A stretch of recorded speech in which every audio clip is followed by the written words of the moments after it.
Good morning, afternoon or evening, wherever you are in the world. Welcome to The Back Row, Retrospectives from What I Watched Tonight. It's my show to discuss movies I think are great with someone who happens to share the same opinion.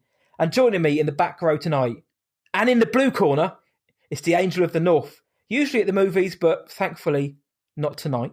It's Caroline Ames from Let's Go to the Movies. Caroline, Kaz, how on earth are you? I'm really good. Really looking forward to talking about my all-time favourite film, $1 Million Baby.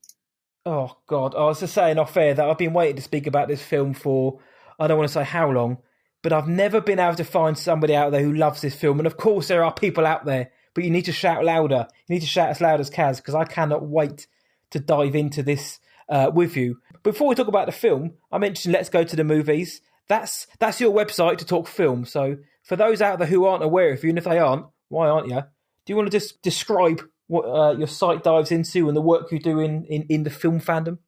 Yeah, so basically I started Let's Go to the Movies in February 2009. Basically to do my own sort of little log on which films I was seeing at the cinema. Go to the cinema a lot, have a Cineworld pass, so I just thought starting a blog up, reviewing films, making lists would just be the perfect thing to do. And obviously 11 and a half years later, I'm still going. 11 and a half years. Wow, that's a hell of an achievement, though. And you're a member of the OAFFC, which is the Online Association of Female Film Critics, which is a wonderful organisation. How did that come about? Yeah, you just can sort of like apply if you've got a site and you've reviewed so many films and you're active and you get involved and help promote each other, especially obviously with everything that was going on with different things with females in film, just bringing everyone together and having that voice. Being part of that as well this year, I actually received my first ever Oscar screeners. Nice. Which ones? Well, how many did you get? I think I got 4 altogether. And wow. Like they were sent from California and I was just like, this is amazing.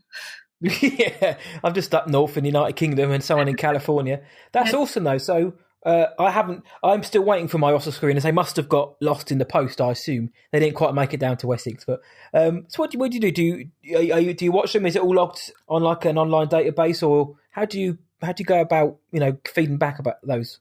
Well, they were sent as discs, so they were in like their own little covers, really. Not sort of what you buy your Blu-rays and that. It was sort of like cardboard, and it had like for your consideration and had the different things on.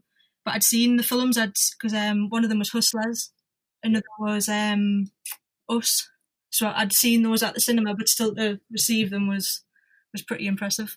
It must be a right pat on the back for yourself, because having a site for 11 and a half years, not just a site, but actually maintaining it for 11 and a half years is one hell of a job. Plus, obviously, getting entry to, like I say, a wonderful organisation like that, and then getting Oscar screeners, that must be pretty sweet. And you mentioned that you're at the cinema all the time, as your site title would say. When was the last film you saw? Because obviously we in the UK, we're still in lockdown, and the cinemas have now opened, but they're playing a lot of the old retro hits. So have you been back since? I have, yeah. I've been twice so far. I went to see The Dark Knight 2 weeks ago, and then I eventually caught up with Bill and Ted's Excellent Adventure, which I'd never seen before. So nice. To see it on the big screen, that was pretty good. And then I'm booked up to see Batman tomorrow night, the 1989. And then the best thing ever, extended Lord of the Rings next week. Yes. Which one? Is it all 3 of them? All 3. Jesus. And I've waited forever to see the extended editions on the big screen. So I'm very excited. Is that like a marathon? Well, I'm doing Fellowship and Two Towers on the Wednesday, and then Return of the King on the Thursday. I felt that one needed to be by itself, because I thought if I did Two Towers, Return of the King after each other, I thought that would be harder. You need that break just to sleep and eat, because the extended editions, they were 3.5 hours long each, and about 27 minutes worth of credits.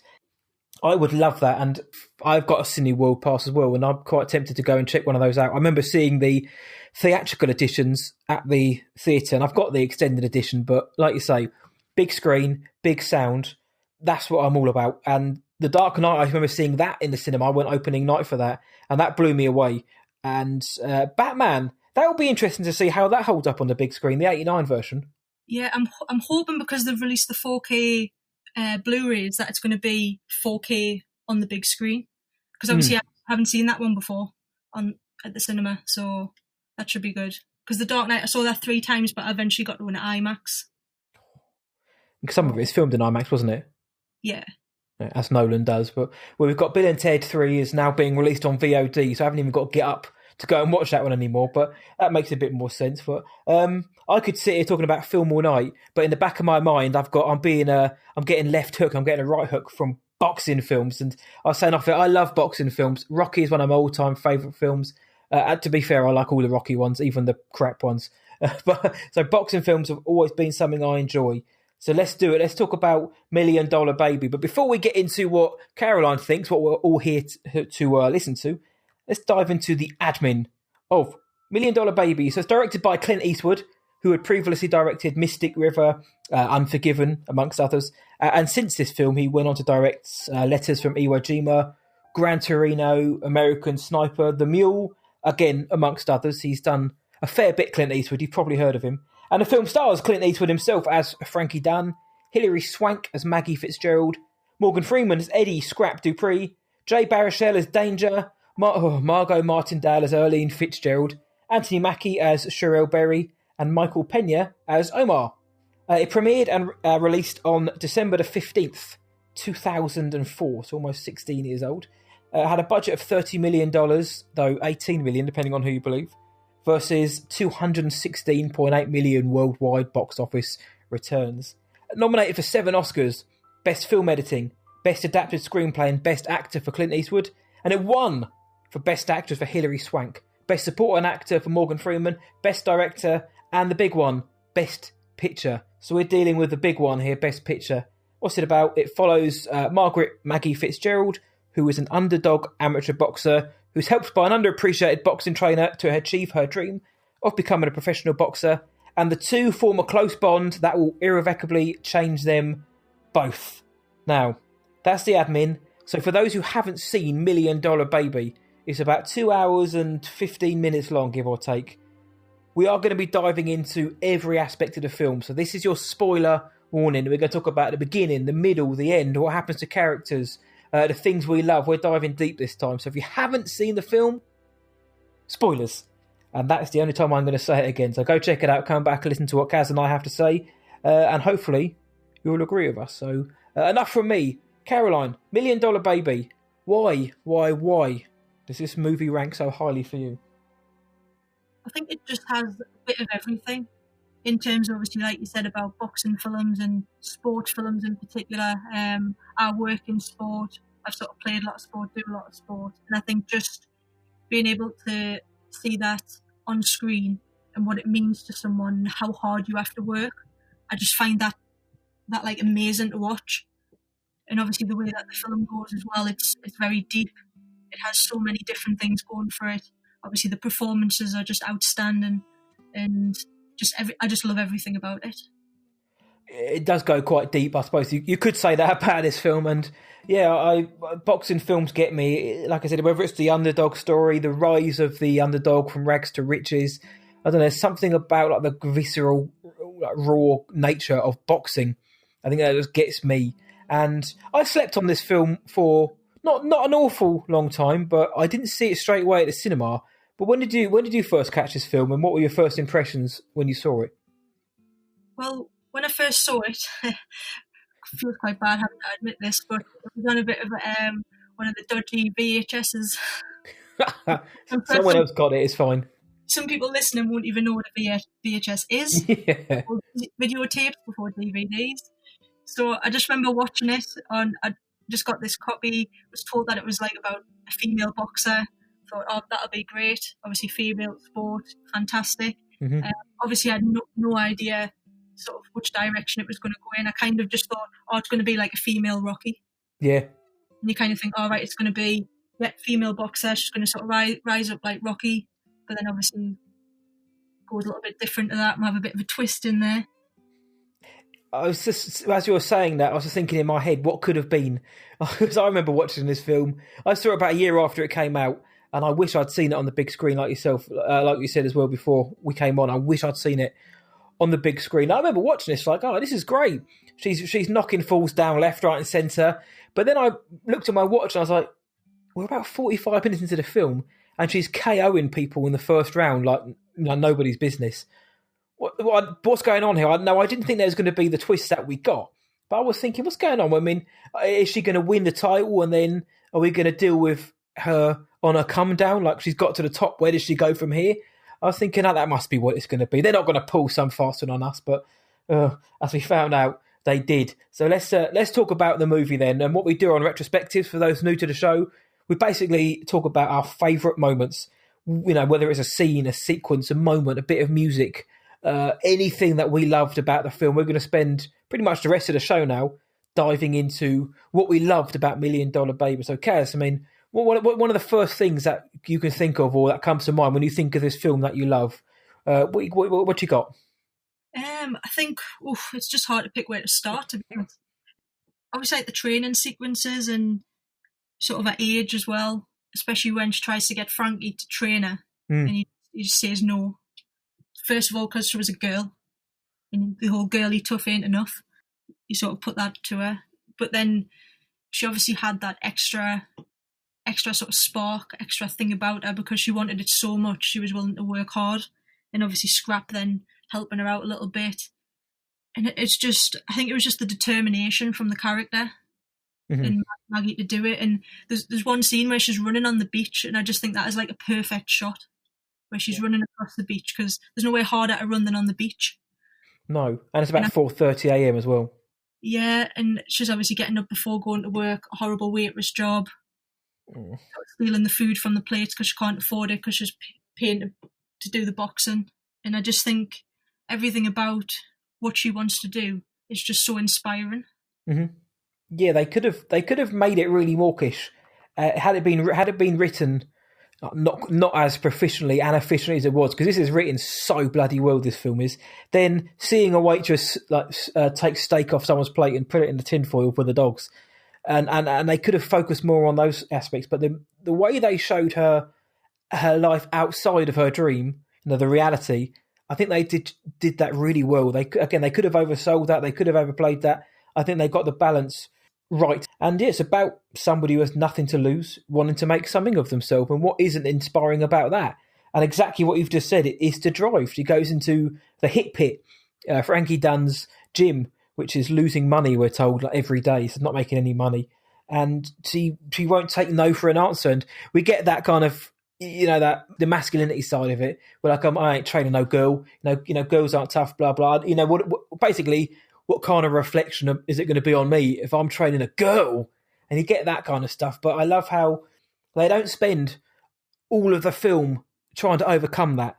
More Frankie and Maggie have their tete-a-tete. Maggie won't give up. She won't back down. And it's her birthday when she finally gets what she wants. And before that, of course, you've got Scrap, played by Morgan Freeman, who lives at the gym, and he sees that she's staying late. And he gives us some advice, doesn't he, on how to use the heavy bag. Yeah. And then he loans her the speed bag. That's the one called there, where he gives her one of the really old ones because she can't afford it. I think his sort of character arc and story is really interesting as well. Because obviously we sort of find out as it goes on that he was a good fighter, but then had gambling problems with his money, didn't he? And that's how he's ended up there. And I just think when you look at all the different sort of boxers they have within the gym, they all got such different personalities and characteristics that it just shows like how broad it is across the sport. Well, that's it. I mean, in that gym, you've got Willie, who is like the prize boxer. He wants his title shot. It's his fight that Maggie witnesses, and she sees Frankie in the corner, like really passionately in the corner of Willie, and that's what drives her to want him and only him as her trainer. And of course, he tries to fob her off enough times. And then you've also got Sherelle, as I mentioned, is played by Anthony Mackie, as we know from the MCU. You got Omar Pena, who's his kind of lackey somewhat. Michael Pena, is Omar, who's his kind of like right-hand man punch bag. And then we've got Danger, who's played by Jay Baruchel. And when I rewatched this film last night, I forgot completely that Jay Baruchel was in it, because I'm not always his biggest fan. I've got to say that now. And that's not a detriment to the character of Danger, but I totally forgot about that subplot. In terms of Danger and Sherelle and that, how do you think that factored into the film? I think in terms of like Danger, he's just so innocent, such an innocent character, and obviously he doesn't sort of really understand when they're sort of like taking the mick out of him, really, because he's just obviously wants to be the champion of the world, but he never actually throws a punch at anyone, and I don't know, you just kind of, you feel a bit sorry for him, but he's happy when he's in there. Yeah. So that's sort of quite nice for him. I think it's probably the purest character within it all as well, because he just sort of loves being around the gym, and obviously what Sherelle and that do to him is pretty horrible, really. But that then brings to what Scrap says about Danger is the only fight I ever knew that was all heart. Yeah, that's right, because of course the film opens on Morgan Freeman's narration, and then like everybody knows, I want Morgan Freeman to narrate my life, just like most people do. And of course the narration leads into something else at the end of the film, which I think, again, wonderfully done. But just hearing Morgan Freeman talk was enough to make me think, right, I'm sold. I'm into this. I love it. When you hear his voice, it's like, yeah, I'm in. It's that silk in your ears, isn't it? But yeah, he says, because they're talking about how Frankie was the baddest dude he's ever known. And they're talking about, if some people say that to be a good fighter, you need heart. And let me introduce you to a man who is all heart. And you see Danger, who, like you say, he's the purest guy there. But he's no boxer. But he's there because, that's his happy place, his safe place. That's all he's got in his life. And, of course, the other boxers there they look down on him because of his lack of ability and just him in general, like his physique and the way he comes across. And the first time I watched it, I remember thinking it's a bit of a strange subplot to put in. But rewatching it again and again, it makes so much sense why he's in there. And it also helps Maggie's story as well, because to be honest, when Maggie starts training in the hit pit, Danger almost gets more respect than her.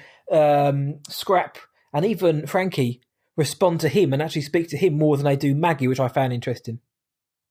Oh yeah, shows you like the hierarchy, doesn't it, within the place as well? Like someone new coming in and they're just a bit like, oh, and they obviously didn't have any of the females in there. And I think it obviously shows as well, like female boxing wasn't like huge, because obviously, as we said earlier about knocking people out in the first rounds and things, like there wasn't much of a challenge. But I do think it's interesting because the one she was an actual boxer. Lucia Riker. Yeah, she was an actual boxer in with it. Because I always remember reading something not long after the film that Hilary Swank actually thought about going into boxing. No way. Because of the training that she'd done. And she just kind of was obsessed with it. I know she went on a proper, obviously, on a boxing boot camp so she could become like a legitimate boxer. If you're watching her on screen, you need to believe her. And I'll get onto Hillary shortly, but I did believe she was a boxer on screen. I never knew that she actually almost pursued a career in it. Yeah, that's what I'd read. I don't know how true that is, because that was just something that I remember hearing years ago. But you can imagine you would if she's put them out of time in training, that boxer would. And she's getting taught by somebody like Lucia Riker. Now, I'm not going to say I know what Lucia's professional record is, but she's an absolute beast in that ring, and she terrified me. And I love how when all of the opponents she faces, apart from maybe the very first one, they don't look particularly intimidating. And I don't mean that derogatory. I mean, they are clearly there as punch bags, and there's a reason why they're getting KO'd within a few punches. But then you get someone like the Blue Bear and the champion of the world, and just the imposing presence that she brought was horrendous. I loved how they got her to do it, but I didn't know that she was an actual boxer. But makes sense now. Yeah, I think that sort of that fight against obviously the Blue Bear, I think it just showed that it was then getting harder for Maggie, and that she had got to that sort of stage where, this is actually going to be a bit of a challenge. Yeah, that's right, because she was blowing everybody else over straight up before that. And like you say, Frankie took her on her birthday and was like, look, no questions. You do as I say, you don't answer back, just fight. He shows her the foot technique, and then she's at work bouncing back and forward at waitressing on her feet. As we all know from boxing, your footwork is what makes you a boxer. If you can't move on your feet, you've got no hope. It's almost like a dance, they say. But he fobs her off to this guy called Sal. So we're thinking, well, hold on, Frankie may have got he may have like warmed to her. Bloody hell, no women allowed in my gym almost attitude to, do you know what?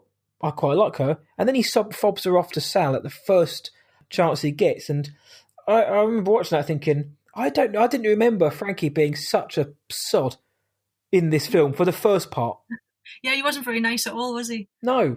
I get that. I get he'd have his concerns. He's part of the old guard and his reputation, etc. Whether I agree with it or not, it's another story. But I'd forgotten that he fobbed him off. And obviously Sal manages her in her first fight, and we find out that he's only doing it to basically broker a deal for a better fight because she's getting her ass kicked basically, and then Frankie takes over because she's up against an undefeated fighter. But because when we first meet Maggie, I found interesting. She says that she was on the undercard and she won her fight, but then when we see her, she is not that great of a boxer in the gym, is she? With the punch bags.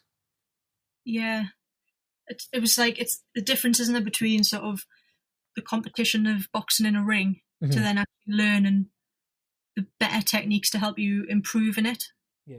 So she didn't really know how to move her feet. She just was obviously a little bit quicker than the other person that she was boxing.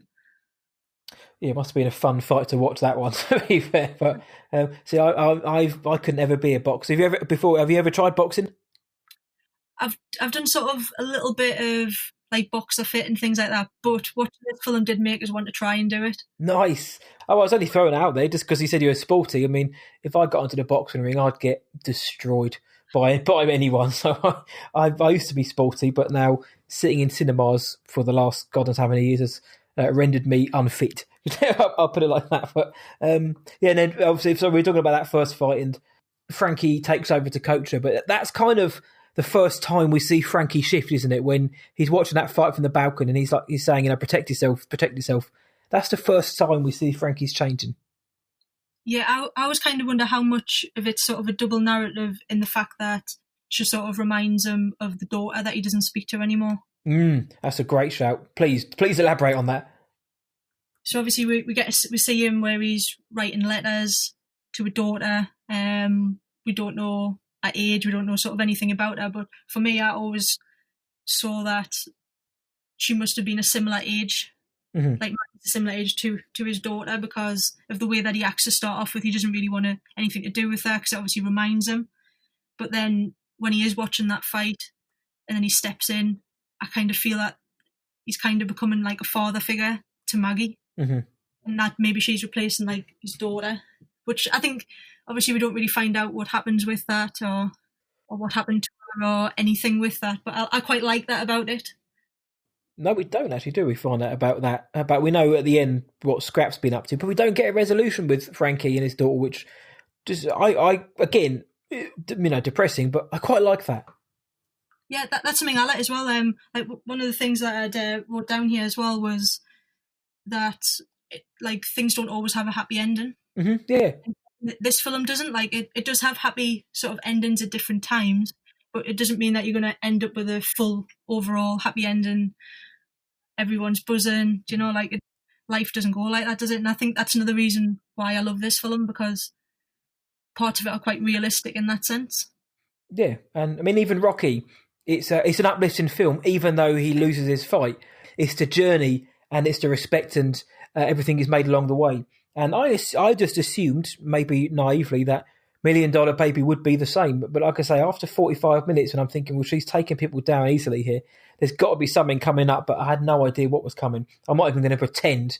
I'm not even going to lie and say, oh, I knew something was going to happen like that. No, I had no idea what was going to happen. But on the point of the daughter and the happy end, exactly what you've just said. But in a film like this, I think it kind of works that we don't. Yeah, we get the very, very end, which we're going to speak about later, but we don't suddenly have him reuniting with his daughter. And I don't mean to sound like harsh and callous by saying that, but you don't have her turn up in the door like, hi, Dad, I'm back finally. Like, well, that came out of nowhere. You don't get anything like that. Everything kind of resolves itself naturally. His daughter hasn't been returning his letters. In fact, she's been returning his letters. They've been returned to sender.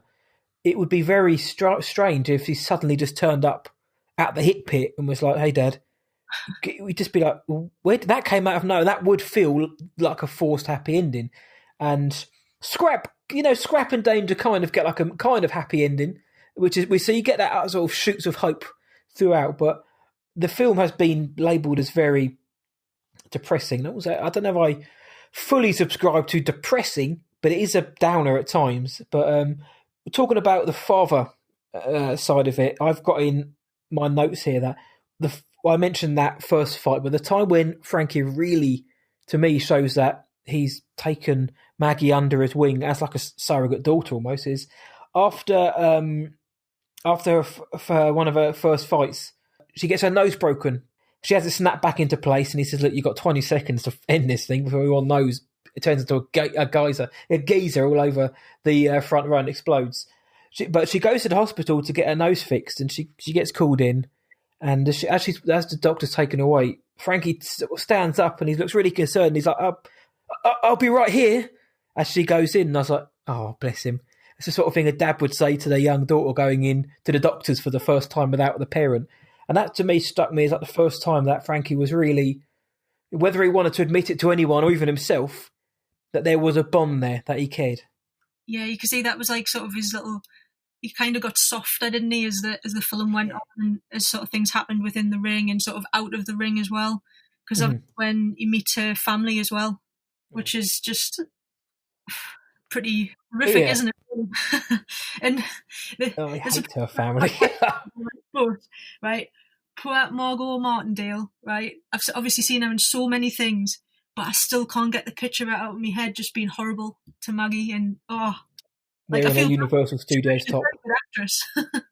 Oh God, she's great. She made me hate her, as did the rest of the family, like her daughter or Maggie, who's just grinning in the background with her kid half the time.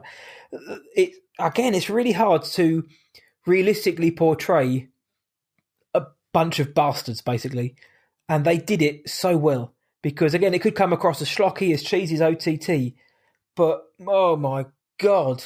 The first time we see the family, because they're made out to be quite decent, she sends money home. We hear, my family can't wait to meet you, Frank. I know my mother's really looking forward to seeing you.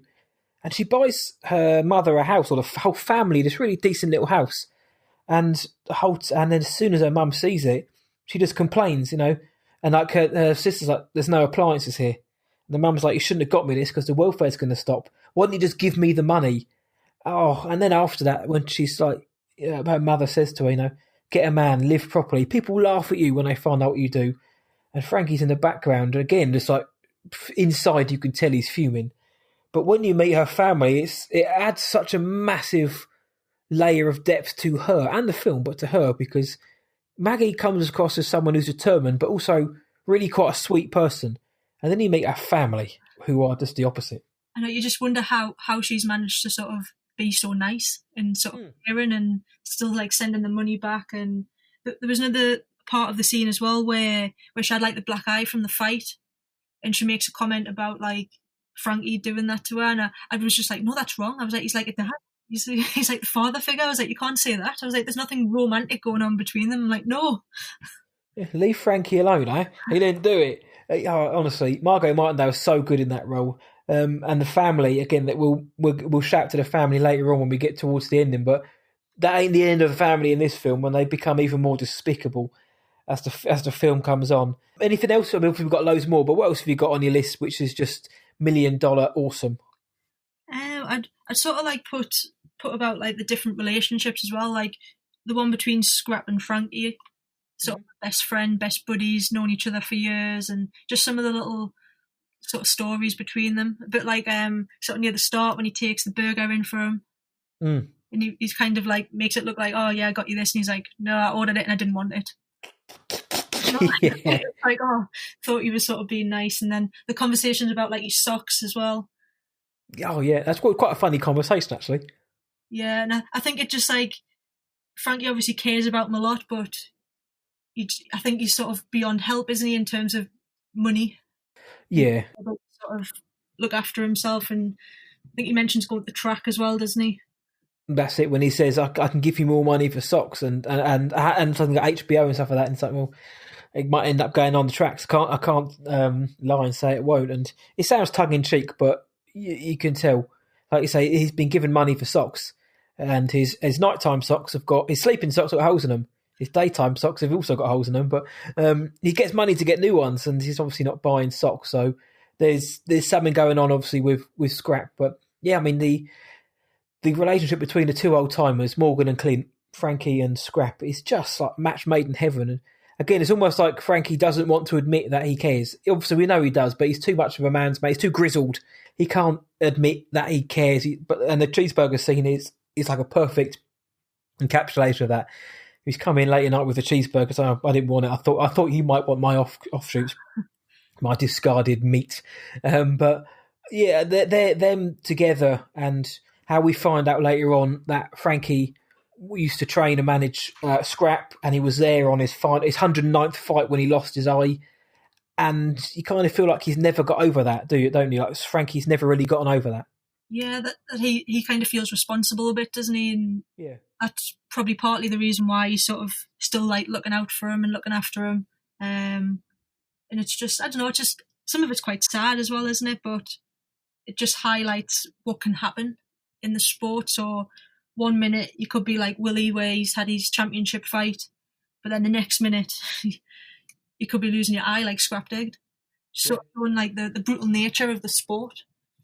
Yeah, and maybe that's why I like it, the unpredictability. But the film doesn't shy away from showing the blood and injuries in this film. But yeah, those two together are excellent. Of course, Morgan Freeman won his Best Supporting Actor Oscar for this, and Clint Eastwood was nominated for Best Actor as well. But just the two of them together are so good. And I think Morgan Freeman, again, I'm biased, I think he deserved his Oscar, but I think this is the best Clint Eastwood has been. Yeah, I mean, I sort of had a little check as well just to see who beat him, and it was Jamie Foxx for Ray that year. Okay. But he was very good in that. Clint Eastwood was the only one that played a fictional character who was nominated that year as well. Oh, really? Yeah. So wow. For me, I always think that it's harder to compare those performances, because if someone's playing, obviously, a real life character, you've got loads of things to base it on. But I do agree, I think Clint Eastwood's just outstanding. I mean, he's good in most things he does. Obviously, dating well back to his westerns, but in recent times, I think this is vintage. This is pure quality Clint Eastwood in this film. He's not just a grizzly, grumpy old sod. There's a lot more to his character, and throughout the film as well, he's so good. But Jamie Foxx as Ray Charles was very good in that film. So again, if you're going to lose to somebody who does a performance as well as that, then fair enough. I think Morgan Freeman was excellent in this, and I think he deserved it. Morgan Freeman's always good, but he brings a level of just pathos, and he elevates so much of what he's in. And so those two, I dig that. Other relationships, what you got on your bullet points? So, like, obviously, Scrap and Maggie, as we mentioned a little bit earlier, about sort of helping her quite early on. I always hoped that when they went for the big fight that he was going to go with them. Yeah. And he just didn't, did he? He just stayed. He said he went left to the gym. I see he's offered the chance to taste the atmosphere of a big title fight in Vegas, and he's like, no. But again, we'll get into this shortly. But had Scrap been there, is it a different story? Could have been, couldn't it? Yeah, it could have been a different story. But yeah, those two are great, and it's Scrap who really gives Maggie the first. She gets the first bit of encouragement when he's teaching her how to use the bag and how to box as the bag / opponent is moving away, not as it's coming towards. So he really gives her his first bit of advice and the speedball. And we find that Frankie's like, oh, who could have given her the speedball? I wonder. And if Scrap's like that nice old uncle, isn't he? Yeah, and he like lets her train, doesn't he, when the gym's closed? And I don't know, he just seems to want like the best for her and sort of for others around him as well. Yeah, he's just a nice guy all round, and it plays off well against Frankie Dunn's, who's slightly more. He's a lot more of a personal character. He doesn't wear his heart on his sleeve unless it's to the priest, of course. Other than that, he keeps a lot of it in. But Scrap and Maggie, we don't get to see an awful lot of them from between the beginning and sort of bits in the end. But when we do see them on screen, there is like there is a nice bond between them from the get go. And then I'm just going to mention one of my favourite quotes from it as well, which is said by Scrap, lovely Morgan Freeman's voice, and it's the magic of risking everything for a dream that nobody sees but you. I just think it's like outstanding because you can take that and put it into your everyday life for whatever you're into, whatever you're interested in. I just think like Paul Haggis just had an amazing few years, didn't he? Really, with his writing. Crash and this. Again, we say that Morgan Freeman's voice elevates anything, but the material has also got to be good to work, and the monologues he gets, but just the dialogue he gets as well, is excellent. It's almost like it was written for him, but honestly, quotes like that are so inspirational and meaningful, and this film's got a few of them. But that's a great shout. I hadn't thought about that one, but that's a good shout. Because I have actually read like the short stories that the film was based on. Oh, I haven't read those. It was years ago though, so I can't like fully remember like everything about it. But it's a few stories mixed in together. So obviously, when you were mentioning about danger earlier and saying about like forgetting sort of his character and the big part he played, that was a different short story. Right. So he had his own story. So they've had like a couple of them are sort of mashed together to make the film as a whole. Okay, because it was FX2, wasn't it, who wrote those? Yeah. $1 Million Baby was just like one of the short stories that adapted it into like the bigger sort of picture that we see. I knew it had been adapted from the short, so I've never read them, so it's interesting to finally hear from someone who has done. But that makes more sense then, I guess, if you have read those short stories, I suppose then those little subplots make a bit more sense, I suppose. But I'll mention the subplot of the priest. I think that's a good relationship as well, Frankie and the priest, because they start off, well, basically Frankie starts off by basically winding him up the whole time. He winds him up and to the point where the priest snaps. There's no demigods, you effing pagan and all that. So, which I loved that. But they've got a great relationship as well, which manifests into something slightly different towards the end. I mean, as soon as you mentioned the priest, that was the first quote that I thought about. That when he just like walks off. I think Clint Eastwood seems to like that in his films, doesn't he? I'm sure there's another film where he has like the priests in as well. It's obviously just enjoys winding people up about their faith, obviously, but clearly not a man who believes too much. But then Frankie is seen as a man who he's been there every weekend for decades. He says, I can't remember how many years now, but for like 20 odd years he's been going to church, and he's the only one who's been doing that. So again, is it a case of he just doesn't want to admit that, this is something he truly believes in? Yeah, it could be, because then obviously the daughter's mentioned as well, isn't it? Because mentions about like the letters, and it kind of makes you wonder, does the priest know a little bit more about this? Mm-hmm. They kind of like drop sort of little things in about it every now and then, don't they, just to sort of get you thinking a little bit. Yeah, and it adds depth to the character of Frankie, who, like we said, we know he's an old grizzled warhorse himself, but making him more than that, obviously with the subplot with his daughter, estranged daughter who doesn't respond to his letters, so he's fighting that. Obviously his own personal demons with his past, his career, and also with the hip hit. Plus now when Mackie comes into his life as well, there's an awful lot there for Clint Eastwood to portray. That's why I'm saying I think he's great in this. But as a character, I like that they didn't just make Frankie just an old guy who didn't want to train a woman, because that's not what they did back in his day. I like that they gave him more than that, and that he overcame that quite quickly as well. I appreciated that about the character of Frankie, who I think was excellent in the film. Oh yeah, totally. I do always like, I don't know if it's just with being female, that I do always just like to try and believe that it's because it reminded him of his daughter, rather than that he didn't want a woman boxer in the trail. That might just be me being, like my personal sort of take on that. That's why I've always just kind of gone more towards that. But I work in football, so very male dominated. Of course, yes. Especially up in Newcastle. Yeah, in like sort of a little bit of a different way, do you know what I mean? Mm-hmm.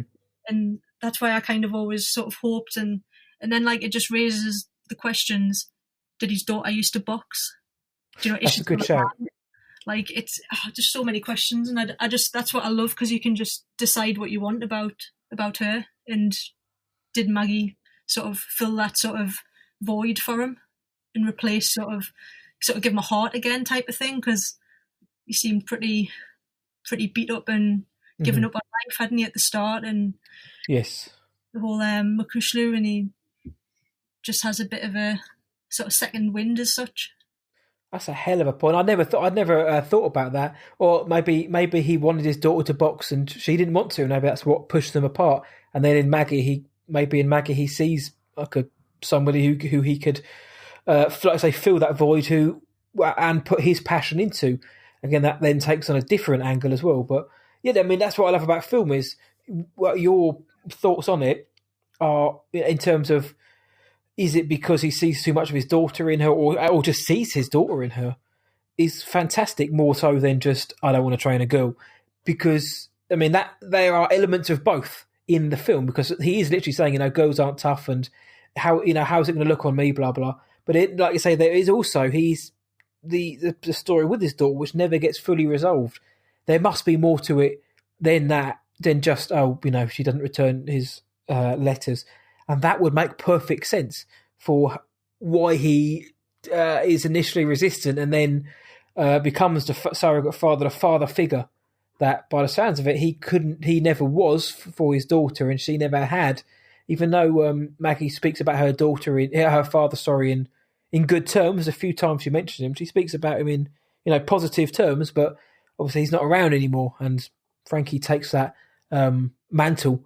And yeah, that's a bloody good shout, actually, with his daughter. And it just adds more depth to the character and to the relationship between Frankie and Maggie. And before we get into kind of like their relationship, Frankie and Maggie, Hilary Swank. I mean, I think she was bloody awesome, bloody excellent, incredible in this film. I generally think she was magnificent. Like somebody who embodies their role and like blood, sweat and tears into their role. Hilary Swank owned this role, and I think she was immense. Is this the time now we're all going to say, actually, I thought she was a bit rubbish? No, I thought she was outstanding. Outstanding. You have to, though, don't you? Like, you couldn't like the film if you didn't like her performance. That's true, yeah.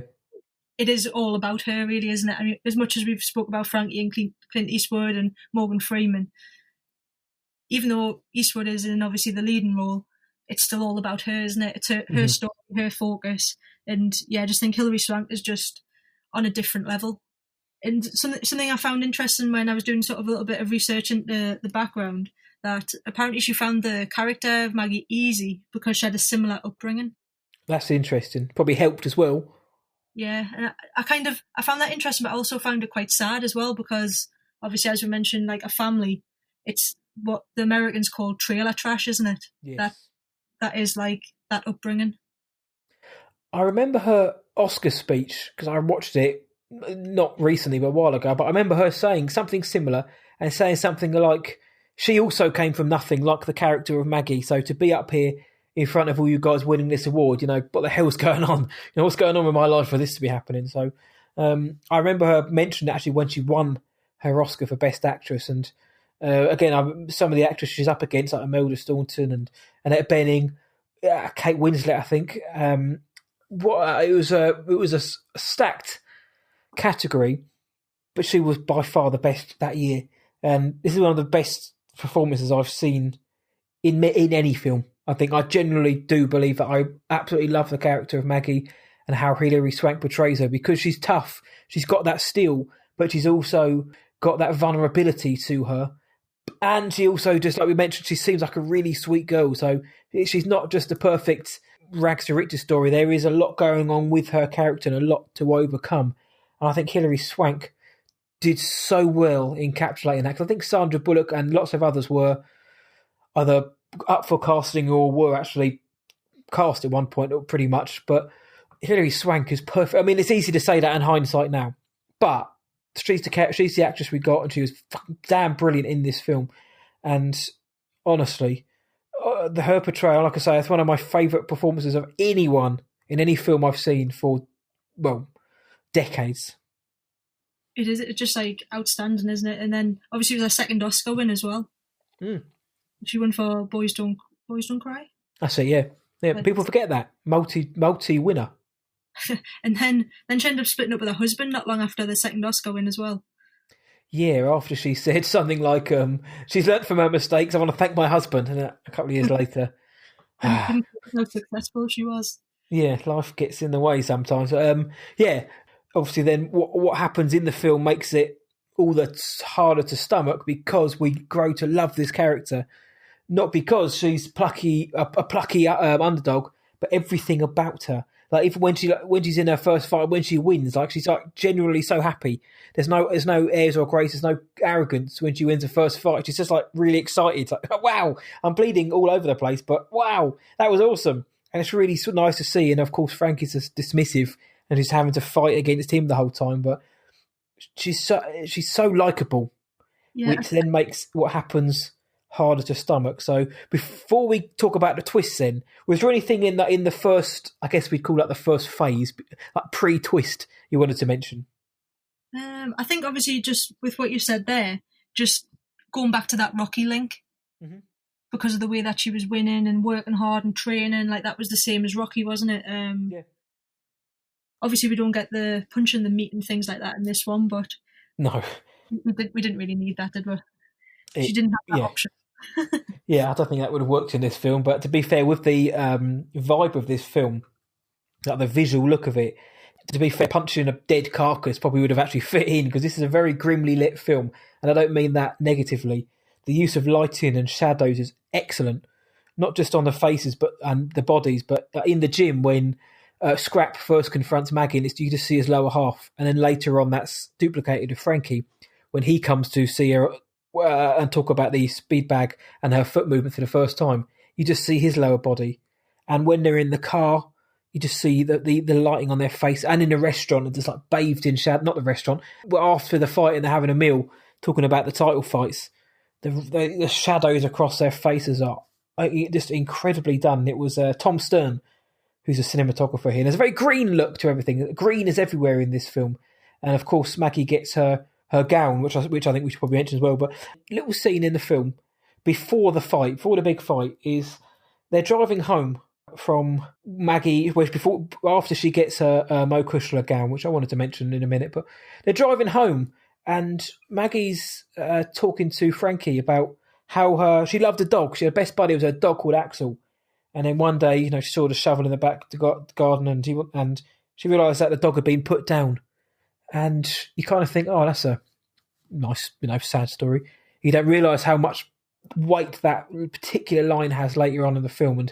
But then they stop at a diner for some real homemade lemon pie, and I really liked the look of that real homemade lemon pie. But the Mo Kushler gown, so I mean that took on a life of its own, didn't it? And I'd forgotten what it meant again on rewatch, but that was a lovely moment as well, because again we're talking about Frankie and Maggie's relationship, but that also sealed it as well when he got that gift for her. Oh yeah, it was just like, I think that just showed that he was there with her, for her, and like she knew that as well. Yeah. Like he didn't have to do that. No, that's all right. Obviously she didn't really know what it meant either, did she? No. He didn't tell her. That's right, because he's always reading his books, and he's reading Latin and Greek and that, and he brings out this thing which is Mo Kushler, and nobody knows what it means, and I like the fact that he just kept it from her, or pretended to not know. Yeah, just sort of said that he liked it, and then obviously the green ended up with the Irish following them, didn't they, as well? Yep. Ended up with a big following from the Irish. Across the Irish Sea from here, closer to you than me, actually, I would have thought. But yeah, and then the crowd, because she's up against the British champion, who again she can't win the belt because she's not British, but she's younger, she's fitter, and Maggie's having trouble with this one. It's not, she doesn't knock her out in the first round this time, but the crowd start cheering like Mo Kushler, and Maggie eventually KOs her. And this is when we're thinking, is this going to be the ultimate rags to rich story? But we're only 50 odd minutes into the film, so where do we go from here? And I had no idea where we're going, and I'm going to say one more time, I'm not going to pretend to even say I knew what was going to happen. But beforehand, Frankie'd been turning down title fights for Maggie, as he had done for Willie. Willie left him, which obviously was like a dagger to his heart, but then he went on to win the title straight away. I mentioned also Scrap and Maggie's relationship. At one point, Scrap does actually try to fob her off to Mac, the agent who got Willie the title fight, to just to further, I say fob her off, but to further her career, to make her a champion. So there was that as well. But yeah, Frankie's been turning down title fights. But then the Blue Bear comes in, and Frankie's like, well, look, Maggie's the draw here. She's the one we're coming to see. Give us 50-50 and we'll fight. And we get that fight, don't we? We do get that fight. This is where it's going to get tough to talk about, isn't it? It is, right. I've got the old Kleenex at the ready now. I'm bracing myself for this because this is where the film takes a massive turn, and there was nothing in the marketing that said this was going to happen, as of course you wouldn't want to spoil it, but nothing in the trailers which necessarily hinted at this. There's like one scene of Maggie in the hospital bed, but that could be anything. There's nothing in this. So when people see this for the first time, do not expect what happens in the fight with the blue bear. And she's winning that fight, isn't she, Maggie? She's taking it to the bear, and she's probably going to win that fight. Yeah. I think it was set up that way, wasn't it? Yeah. It was set up ready for it to win. Obviously the first $1 million purse, wasn't it, for the female fight? Yep, split it down the middle. Because you say Scrap wasn't there, and he's watching it, and when he sees the blue bear disrobe, and even he's like, sweet Jesus. I'm not even going to pretend to do Morgan Freeman's voice, but he's just like, sweet Jesus, how is she going to beat this, physical like behemoth? It's like she's going to get hit kicked in. But Maggie does well in the first round, and we know the blue bear is she fights dirty, and she elbows and she throws her way about, and she gets a point knocked off. And Maggie knocks her down in the second, and she seems to be on top, but the bear is powerful. And Maggie dominates the third as well. And like you say, it's written that way where you're thinking, Jesus, maybe she is going to become the champion. Maybe she's going to become this millionaire and achieve everything she wants, even though we're only halfway through the film.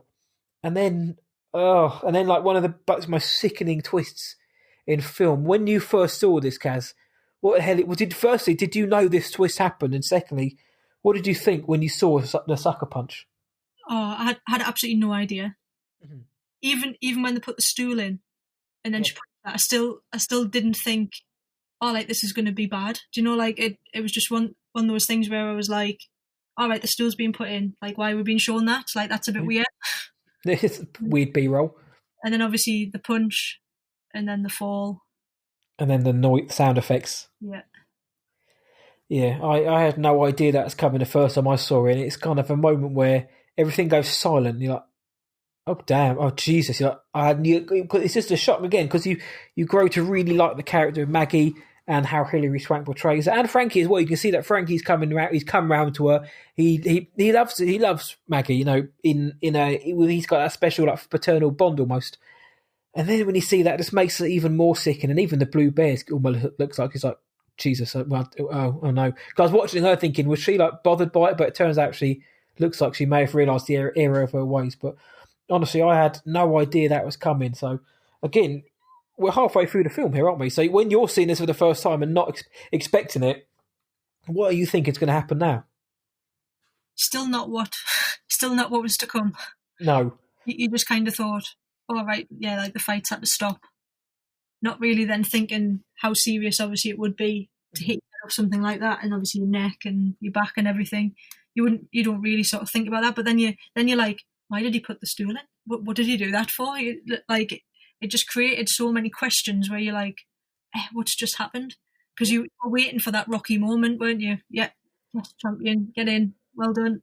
But it didn't come. No, and again, when you're watching it, yes, you hear the horrible, sickening gut snap, but there's also that kind of moment where she's in the hospital and she's awake and functioning, obviously from the neck up, but there is that kind of feeling where, maybe this is the moment where this is kind of the low point of her film, but she rises again, she gets better, she recovers, and then she goes back for another fight and wins, and that's where the film continues. But no. It doesn't, and what's even worse is when she's in hospital now, because we're in like post twist, so everything from now on is going to be met with a. But when she's in hospital, she says to Scrap, I shouldn't have dropped my hands, I shouldn't have turned. I've always got to protect myself. Will you tell Frankie how sorry I am? And it's just, and in that moment, even though she's like paralysed from the neck down, she still wants to apologise to Frankie, and that's heartbreaking. Yeah, because wasn't her fault. No, that's what he says. But no, I'm not going to do anything of the sort. He says, and then Frankie blames Scrap, which is just as heartbreaking again because it's not Scrap's fault. Yeah, because there was another thing as well which I'd actually forgot about until I was just reading something here as well, where it said about wanting to fly, and just said fly there, drive back. That's it. And then obviously Scrap said she made her return trip by ambulance. And she says it, doesn't she? Fly there, drive back. It's like black comedy, but it's... And because Frankie's in the hospital, isn't he? He's like, none of these doctors don't know what they're on about. I'm trying to find someone who knows what they're talking about. It's Frankie being Frankie, isn't it? And eventually they move like 6 hours away, and fly their drive back. But when Frankie blames Scrap, saying, this is your fault. You pushed me to train her against my will. Everything that's going on in that room is because of you. And again, that because the relationship between Frankie and Scrap, those moments just hit harder, and you're not sure whether he means it or not, or whether he's just speaking out of grief. But that kind of like 1-2 punch, excuse the pun, of Maggie wanted to apologise to Frankie, and then Frankie blaming Scrap after what we've just seen in the ring was just like a massive gut punch. Yeah, it was just from that moment on. It's just you're just traumatized by what happened, aren't you? Really, and you just, even watching it again, you still feel that same way, and you still cry, and you're just like, whoa. But then you see Maggie, and she's still pretty upbeat. Yeah, and you just think, how? But that just shows like her character, and that she was still happy because she got the box. And she won fight until the end, when she, it all starts to become too much. And you see the routine. It takes hours to get her in the chair. She having to have her oxygen pumped into her 24 hours a day. She's waiting for her family to visit. So all of this going on, and she still kind of retains some level of a positivity or an outlook because of what she's been through. And again, that line comes back later on in the film, which is just, it's like I can feel my heart twisting the wrong way now. When she says to Frankie, I can picture you in a cabin with your books and your pie, and Maggie says she'll learn to bake. There's still that kind of feeling that, everything's going to be okay here. Maybe it may not go the way we thought it was going to go, but things are going to be okay. Frankie, they the two are going to be, they're going to have each other forever to look out for each other, and it's going to be fine. And then we mentioned Margot Martin now, but then the family arrive, don't they? And take it away with the family. Well, she spent days watching out the window, hadn't she, waiting for them to come. And I do believe they were at Disneyland, weren't they? It's at Universal Studios, yeah, and they've got a lawyer. Yep, and the lawyer, to trying to get her to sign some papers. And it just makes them even more, doesn't it? Yeah, the fact they bowl in with the Universal Studios merch and the caps on, and even Frankie's like, maybe we should come back. I'll tell him you turn up. Maybe we should come back later. And as soon as you see the suit, the businessman, the lawyer there, something's going on, and they're so quick to rush in and see her, and they don't want Frankie in the room. And it's again that they couldn't be any more despicable. But then you see that they're trying to get her to sign all of her assets over to their mother. The mum's trying to manipulate her into taking all of her money for them. And even like when they're trying to say, where do we put the pin? How do we make your mark? There's no sympathy, there's no empathy, there's no nothing on their behalf. They took sort of a free holiday down to Florida, and a way of getting, financially securing their own future off the back of their paraplegic daughter. Yeah. Kind of like when you first met them earlier on, you kind of hated them. Yep. And you thought, oh, they can't get any worse. And then it gets so much worse, trying to get her to sign the papers and look after themselves after being so horrible and not supporting her in the boxing sort of career that she wanted to do. And obviously that whole they laugh at you is still in your head. Yeah, even though she was sending them money, buying them houses, they still wanted more. Nothing was ever good enough, and it was just ultimate leeches. Then you get that really satisfying moment when Maggie says, to her mother, you never signed the house papers, so you never, I own this house, so I can sell it at any time. So get your fat hillbilly ass out of here. It was so satisfying to see, it actually saw through them at that moment. She's like, now I see you for who you are, really. And it's such a satisfying moment to know that they're not going to get a penny out of her, and at the same time, she told them to get stuffed. Honestly, in the second half or the final third of a movie, which is no form of levity really, that moment was just wholly satisfying for me. I know, yeah, because at that point you're kind of just thinking, oh, this is just like low Nothing else is going to sort of make you sort of happy or smile, but that certainly did. Yeah. Please don't let her mark it or just sign it and then realise later what's happened, because that's too far. And I'm glad they didn't do that, to be honest. I'm glad that they didn't, have her be manipulated or taken advantage of in that way, because I think that would have been a step too far, to be honest. And then with what comes next, so she's got an infection in her leg. So she has her leg lopped off as well. So obviously everything else that she's going through, she has a leg amputated from the knee down. As you said, you didn't expect any of this to happen, but it's at this moment when Maggie's mental state and desire to live starts to take a downturn, isn't it? Yeah, it's just so tough, isn't it?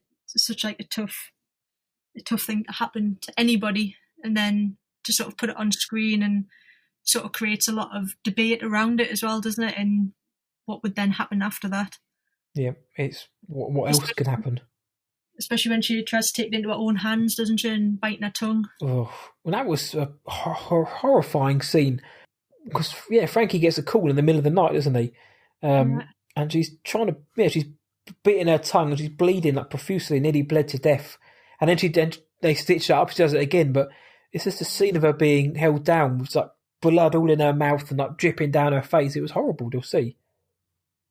It just kind of showed that that was when you could see that you just couldn't take that anymore. Yeah. And obviously, I suppose what it was doing to Frankie as well, because him going in to see her, and she probably sort of had that in her mind. Yeah, I mean, even just before that, Frankie is looking at colleges for her. It's like, oh, what a nice guy. He said, oh, I thought maybe he'd like to go back to school and to learn and do all the stuff he didn't get to do. So it's really nice. And then Maggie says, I want you to put me down as my parents did for Axel. So that's that scene in the car where she's talking about her dog being put down now comes round. And his face, honestly, there's very slow zoom onto Frankie's face. And it's just like, it's like he's just been hit by a truck. And she said, the world was chanting for me. I was in magazines. I saw the world. I was born 2 pounds. I fought to get into this world and I'll fight to get out. But for God, please don't make me fight you for this, Frankie.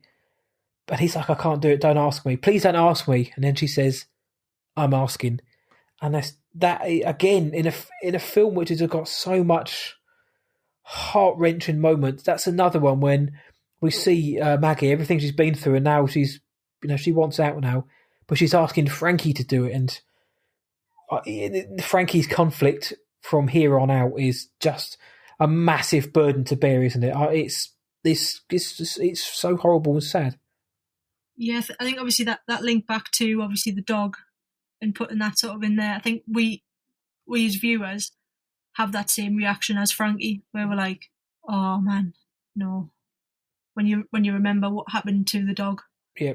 Oh, I can't imagine being asked that. Thankfully, I haven't been, and hopefully I never will. But it's built on their bond as well. And at the beginning of the film, Frankie doesn't want to train her, and Maggie's pushing for it. And at the end, Maggie wants this, and Frankie's refusing to do it again. It's like it starts with that and it ends with that. But of course, we get something different as well. But Frankie goes to see the priest, doesn't he? And they've had their banter and they've had their japes and their jokes. But he goes to see the priest for advice, and of course the priest is like, "No, you can't do this because you'll be lost." From thinking that the priest thing could have been a strange subplot, it ends up being quite a powerful moment, I think, with that scene with the priest. Yeah, I think up until that point we probably thought, "Oh, but what's the point in having the priest in?" Sort of why have we got like a couple of random scenes with that, other than a really funny moment when he swears at him. I do think that's funny, just with him being a priest. Yes, comes out of nowhere, doesn't it? Like coming full circle to that end, it's obviously very important.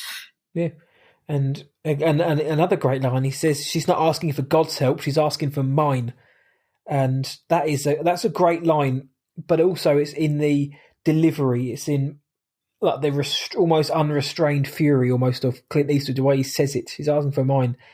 And the priest's like, if you do this, you'll never find yourself again. And the conflict within Frankie at this moment.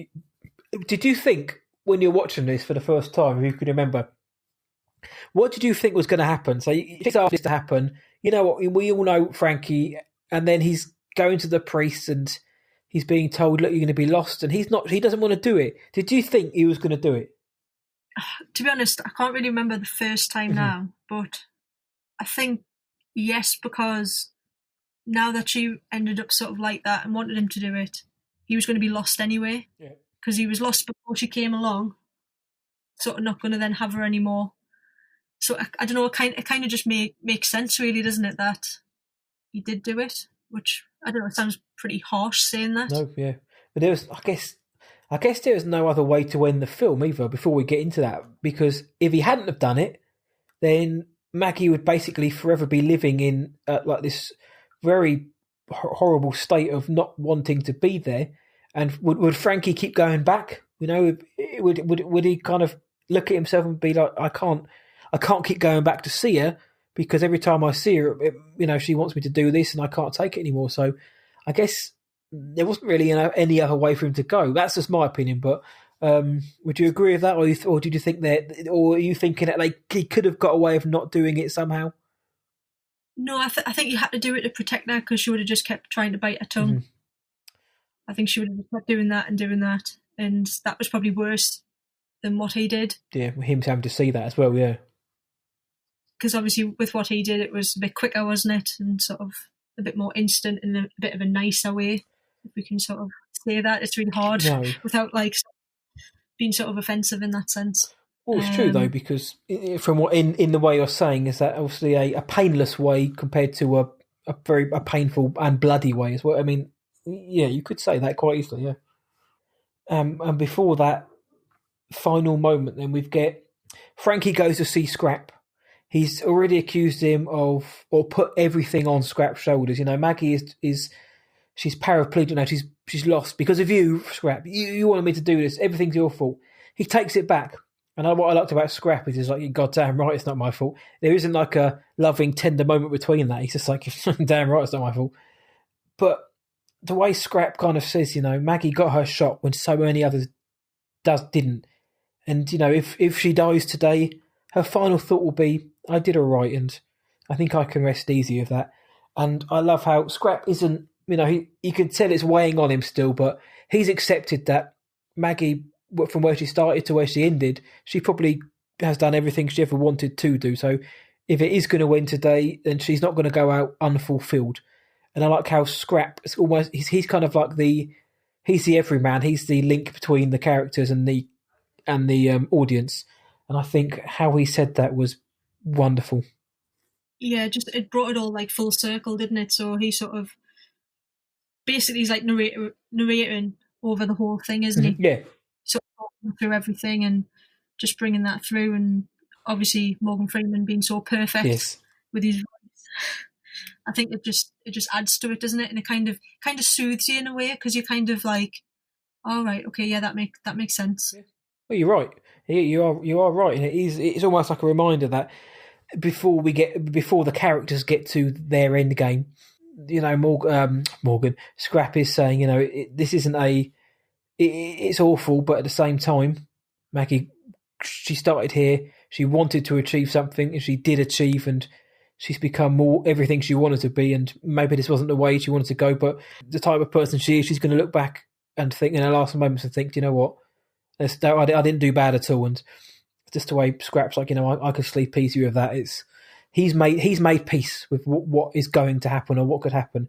But Frankie's still very deeply conflicted. So from what Scrap said, from what the priest said, from what he believes and what Mackie thinks. But then obviously we get to the end of the film, which is the very final kind of moments of the film. And what were you thinking about that? And so, I mean, if we're talking about, did you think he was going to do it? Should he? Did he? He did. Frankie goes in and he administers what he wants to do. But that final sequence, I mean, how did that make you feel?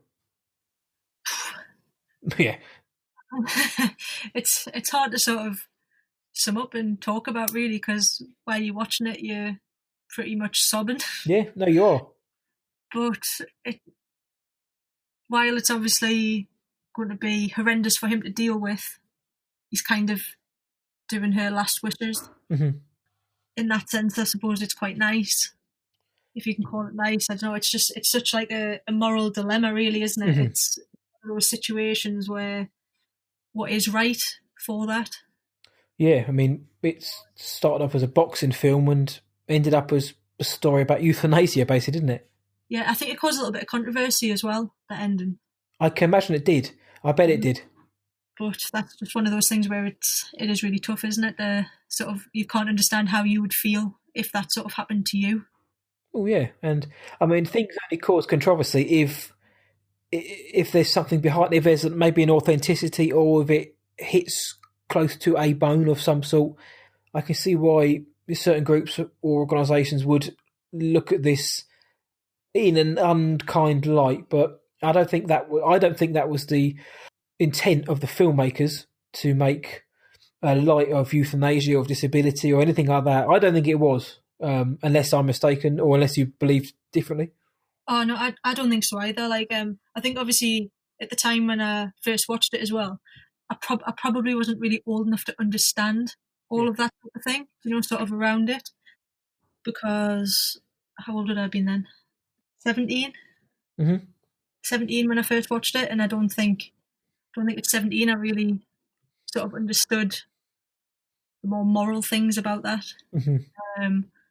But something that was quite funny actually, because I did watch it not that long ago, and obviously when she's saying I'm 32 now, I've just turned 33, so Yeah. I'm watching that, I'm like, oh, I'm the same age now, which is, I think it's something that's amazing about with films. If you go back and watch different ones, and then you realise you're now the same age as the characters that you've watched for the past sort of like 10, 15, 20 years. Yeah.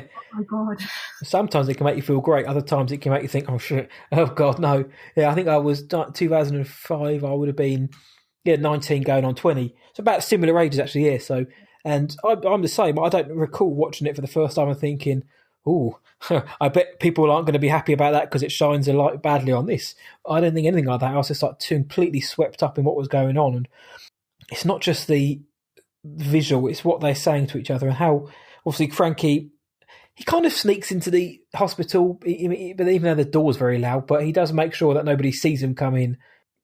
And Mackie awakes and sees him, and it's just the way he's so softly spoken in this moment. Of course, he's not going to bowl in there and start shouting, but he's just like, I'm going to disconnect your air supply and you'll go to sleep, and I'm going to give you a shot and you'll stay asleep. Oh no! It's like, oh no, oh please, I don't want to see it. And then he says to what Mo Kushler really meant. And I'm watching this last night and thinking, oh God, I'm about to. I can feel that. I can feel the welling coming up in my eyes. It just that. I mean, there's a few moments, but especially that moment when he tells her what Mo Kushler means, my darling and my blood, and you see that single tear rolling down Maggie's face. She smiles a smile, and of course that's a little smile, and that was her last movement. Her last movement was a smile. So like the world fades away with a smile, and I was like, I've got to let them all out now, sitting there blubbing away. But it was just, it's powerful, isn't it? Oh, massively. Like, you're just like, oh, that's what it means. You kind of feel the same as her finding out, because he kind of keeps it a secret, doesn't he, for a while? Yeah. He said, if you win the fight, I'll tell you what it means, didn't he? And he's like, I'm not telling you. You didn't win the fight. I'm not telling you. It did always make us wonder how many people would have thought, oh, he's actually her dad. That's a good point, actually. Yeah. You know, when I'm saying, because she's my darling, my blood. Wait a minute.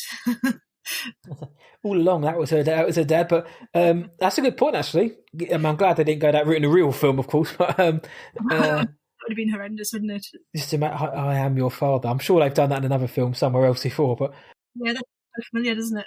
Yeah, oh, mate. Honestly, that moment, I was just like you say, it's just, I'd like to meet somebody who watches that and feels nothing. Even if you don't like the film, I'd like to meet somebody who watches that scene and thinks, oh, bloody hell, get on with it. It's just heartbreaking. And the way he disconnects the air and he gives her the shot of adrenaline, and then she's gone.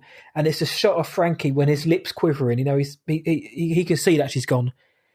And, you know, tough Frankie, the wall of man, just breaks silent and his lip quivers and he kisses her forehead. And, oh, God. And then scraps narration. Then he walked out. I don't think he had anything left. It's heart-wrenching. It's beautifully done. It's beautifully done. Like the silence of the scenes is beautifully done. But for Jesus Christ, it's powerful stuff.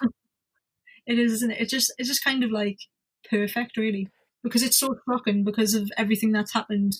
When everyone just thought, oh yeah, we're going to see female Rocky. Yeah. She's going to be like champion. It's going to be happy. It's going to be all of this, and then you kind of get flung into this really deep and sort of meaningful relationship between the pair, the sort of father-daughter little bond, and then tragedy, and you're just like, what?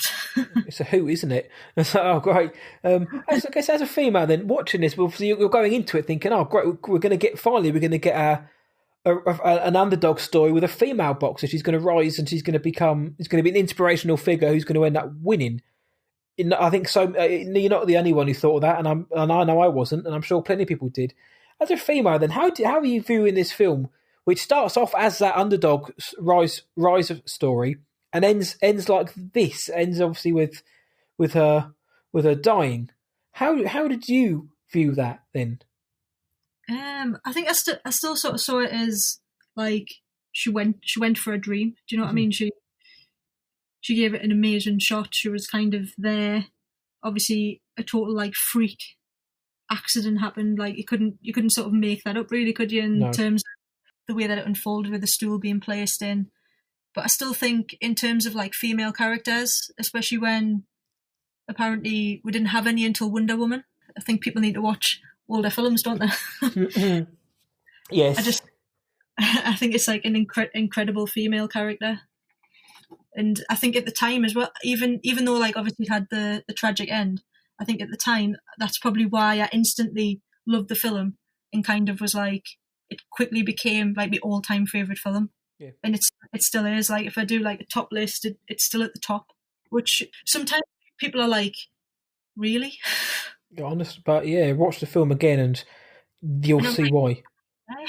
But then when I sort of look at lists I've done with my favourite films, a lot of them are quite depressing and don't have happy endings. Mm-hmm. It's just those real stories, aren't they? Yeah, I don't know what that says about me as a person. But, but I don't know. I mean, don't get us wrong. Like I love films with happy endings as well. But I just think sometimes the ones where it has a bit more to it, that I don't know, then just offer something else. Less really predictable, isn't it?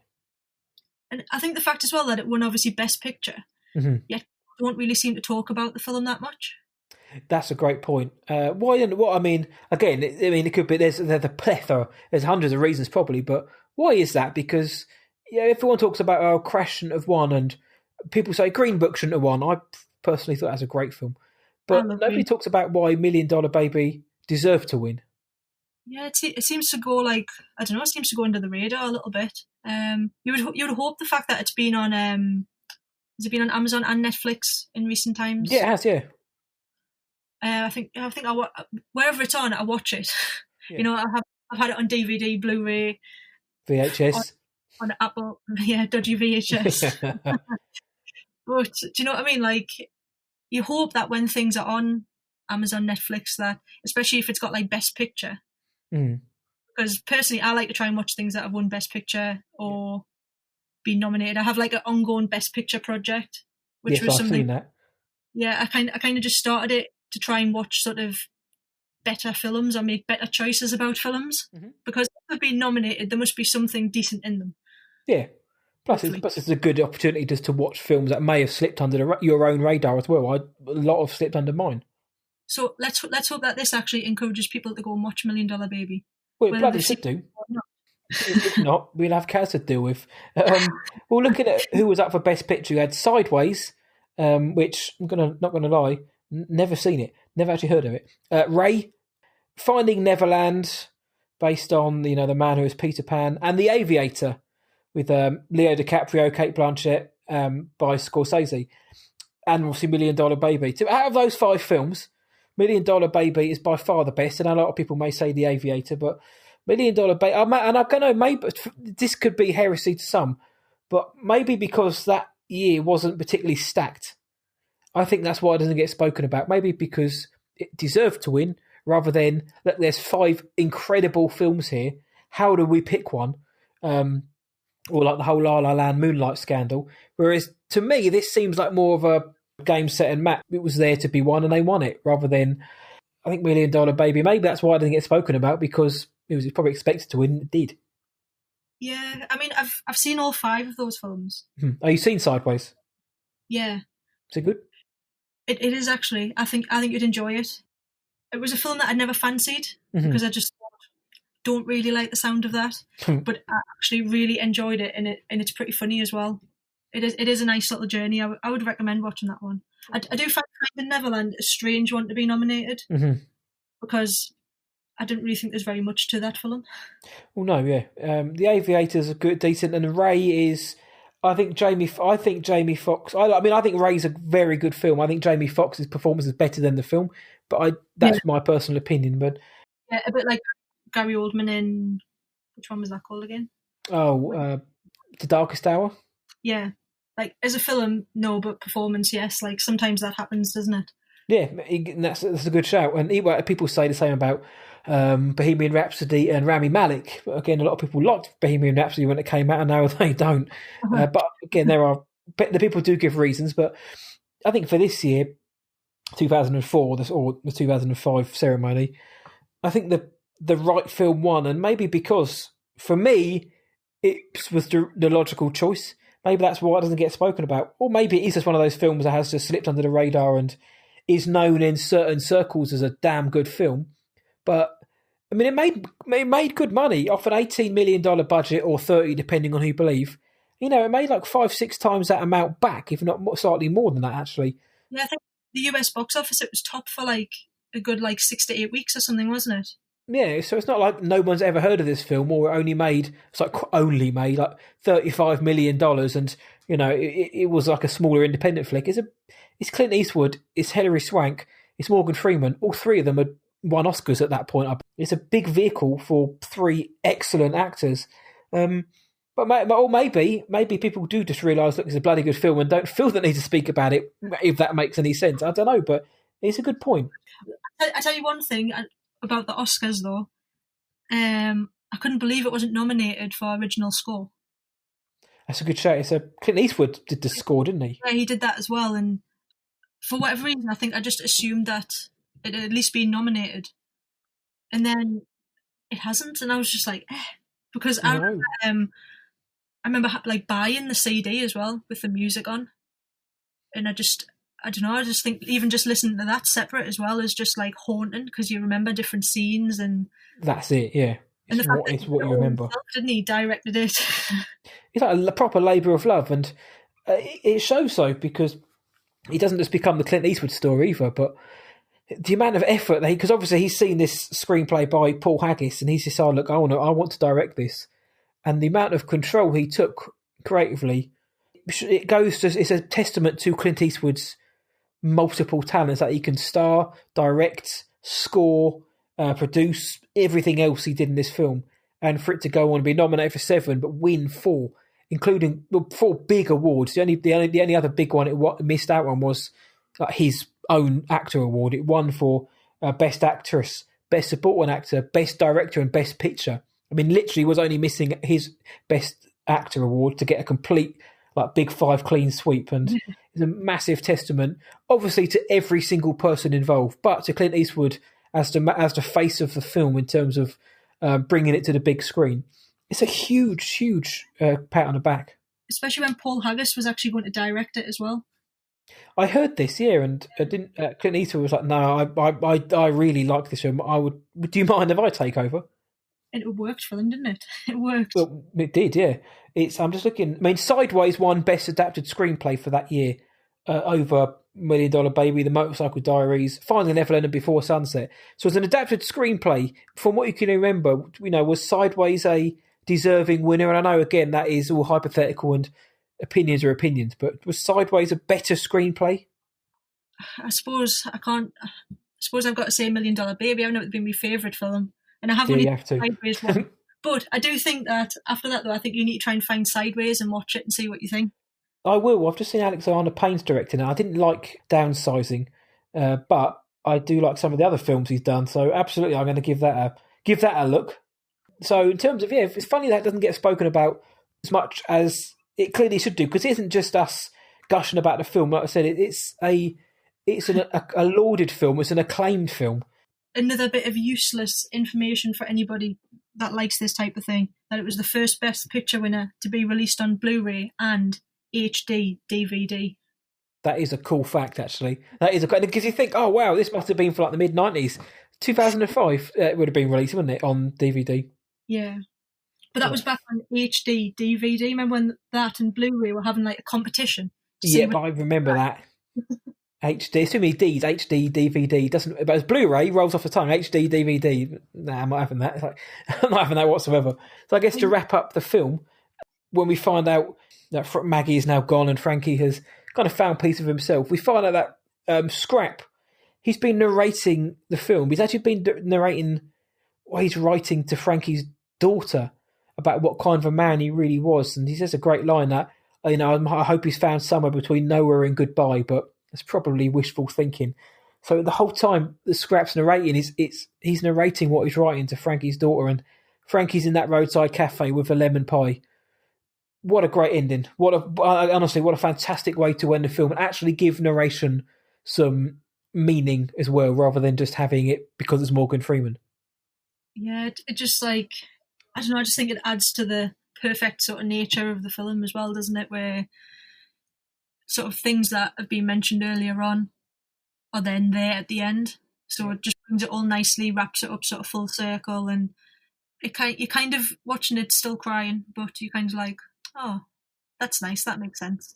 Yeah. Did he buy that roadside cafe? You know, what did he do with himself? And it is that, and that's what I said earlier on, and that's why I like what they did with this film. But they didn't show Frankie buying that cabin in the woods, or not that cabin in the woods, but buying a cabin in the woods, or buying that roadside cafe, or have him reconcile with Scrap in the hit pit, because we see Danger coming back, who is referred to as a ghost, after obviously Sherelle beat him up, and then Scrap KO'd Sherelle in another satisfying moment we didn't mention, but that was a wicked moment as well. But we didn't get with one arm as well. It was like one arm takes him down. But the fact that we didn't get those, you know, melancholy moments at the end, I think it actually works to the film's credit. I thought with that, obviously Anthony Mackie and Michael Pena, this was kind of their first like big film, really. Yeah. I know Anthony Mackie was in the Manchurian Candidate, yeah. But looking at the filmographies of them, this was kind of the first sort of like big film, really. And I think a lot of people watching it would be surprised to see them both in it, because I'd forgotten Michael Pena was in it.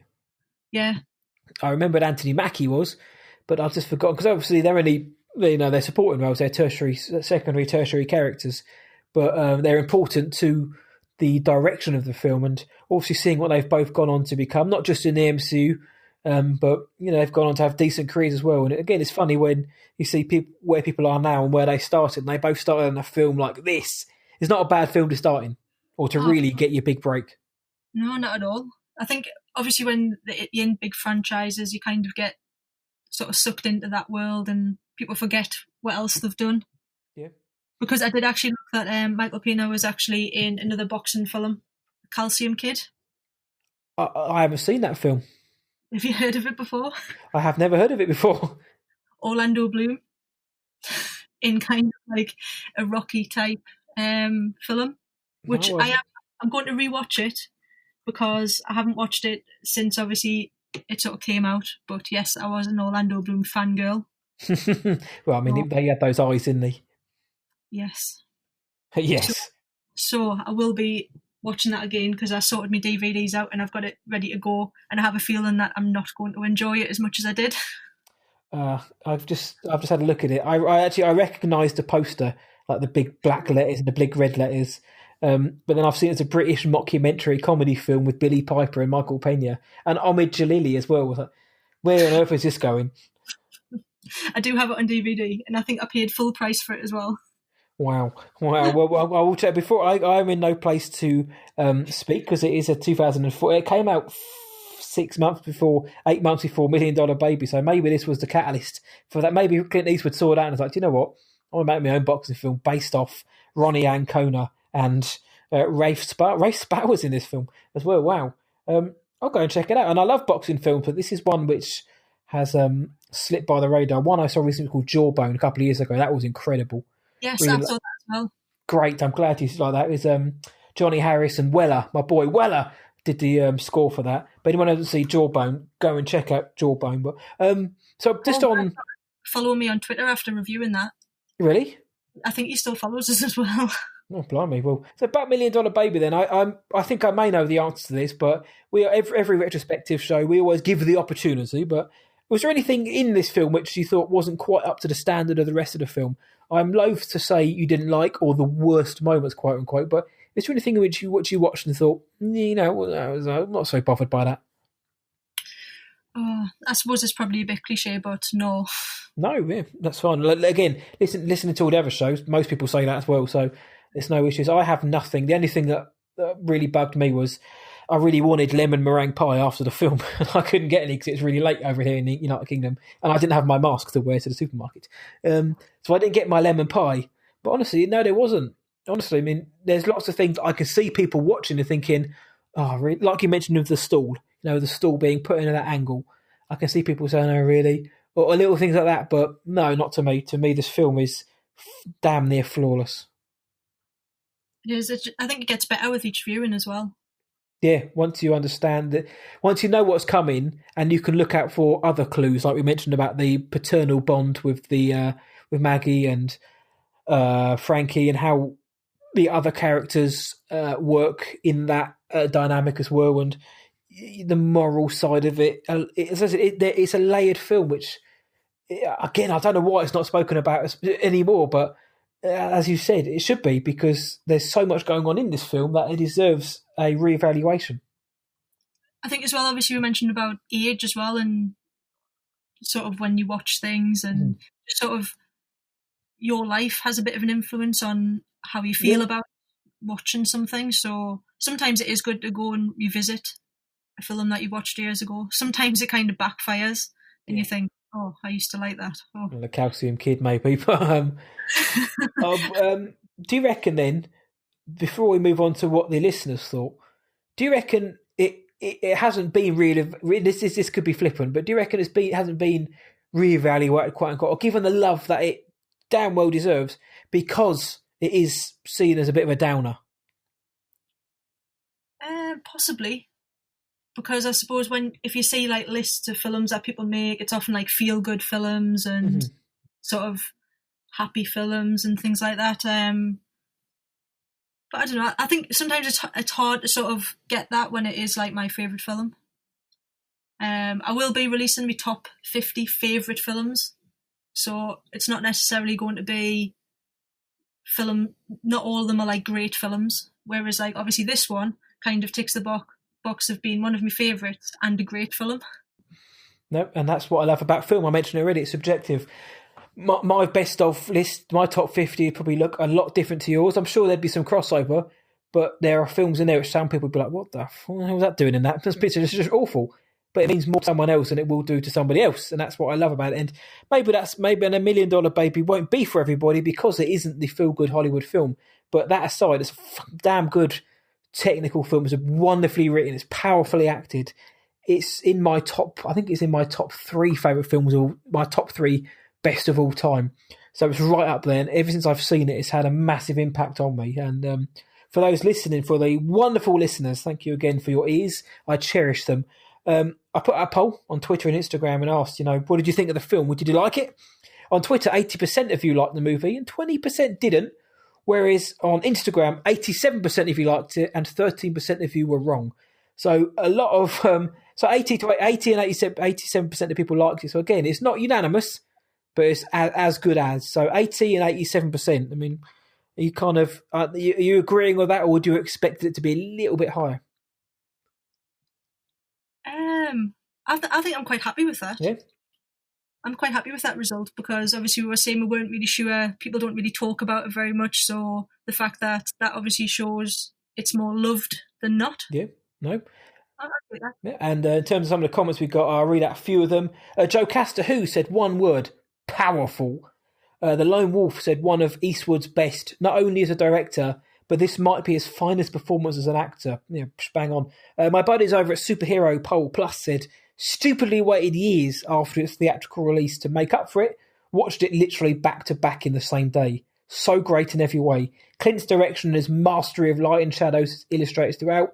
Acting A+, highly recommend. Dominic Hastings said it's deep. Sean Hudson, know him, good guy, said the way this film ends is horrific. And Kelly Hoston said, I cried so many times during this. That was just a flavour of the comments coming in, and all positive, but obviously accepting that the film is very heavy. So, yeah, as we're saying about whether people like it or not, very small smattering of comments there, but all positive again, so that's got to make you feel good. Oh, yeah, and all different as well, weren't they? So they all hit on all the different things we've talked about. Yeah. Those different comments hit the different parts, so I think that's great. Shows we know what we're talking about as well. So thanks, guys, for the pat on the back from myself and Kaz. So I think that wraps up our $1 million baby conversation, which I say with a hint of regret because I enjoy talking about this film and I'd like to talk more about this film. And I wish, as Caroline said, I wish other people spoke more about this film.